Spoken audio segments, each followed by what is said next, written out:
বসিরহাট লোকসভা কেন্দ্রের অন্তর্গত বসিরহাট পৌরসভার রেজাল্ট একবার দেখুন।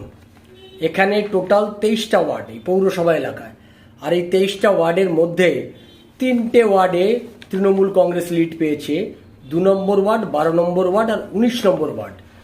বিজেপি এই 23টা ওয়ার্ডে মোট ভোট পেয়েছে 52,196।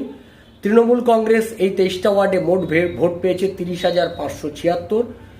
বিজেপি এই 23টা ওয়ার্ড থেকে লিড পেয়েছে 21,620।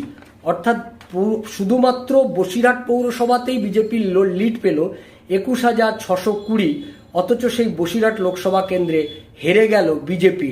কারণটা সকলেই বুঝতে পারছেন যে সেখানে গ্রামীণ এলাকায় গরিব হিন্দু পরিবারগুলোকে ভয় দেখিয়ে টাকা দিয়ে সেই ভোটটা কেনা হয়েছে, আর মুসলমানদের ভোটটা তো তৃণমূল কংগ্রেসের পক্ষেই আছে। এই দুটো মিলেই